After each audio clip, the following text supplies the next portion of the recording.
যখন কোনো বেকারের মাধ্যমে অর্ডার আসে তখন কিন্তু একটু টেনশন কাজ করে। নমস্কার, আমি পায়েল। আমার লোকেশন ইচ্ছাপুর নিয়ার ব্যারাকপুর। স্ক্রিনে দেওয়া নাম্বারে যে কোনো অর্ডার পারপাসে তোমরা হোয়াটসঅ্যাপ করতে পারো। এই অর্ডারটা এসেছিল আমার খুব পরিচিত এক মিষ্টি বনুর মাধ্যমে।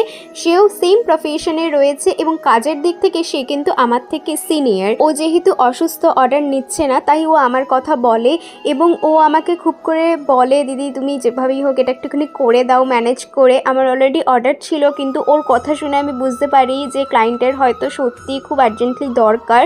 আর থিমটা শুনেও বুঝতে পারি বাচ্চাটার ফার্স্ট বার্থডে, তাই আমি আর একদম না করিনি। আমি আমার কাজগুলো আগে থেকে ম্যানেজ করে নিয়েছি এবং অর্ডারটা নিয়ে নিয়েছি।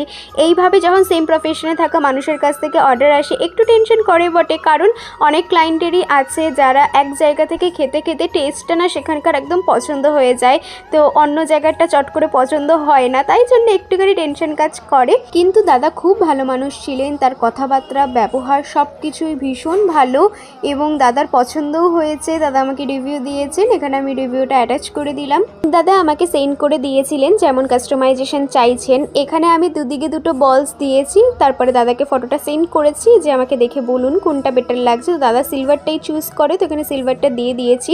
আর দাদা যে পিকচারটা আমাকে সেন্ড করেছিলেন ওখানে এই ব্লু ফক্স বলটার কালার আলাদা ছিল, একদমই লাস্ট মোমেন্টে অর্ডারটা এসেছিল একদিন আগে, আর মার্কেটে আমি ওই কালার অ্যাভেলেবেল না পাওয়ায় এটা পেয়েছি, সেটা একদম কেকের কালারের সাথে ম্যাচ করে গিয়েছে। এই ছিল কেকটার ওভারঅল লুক। তোমাদের কেমন লাগলো জানিও। সবাই ভালো থেকো। রাধে রাধে, টাটা।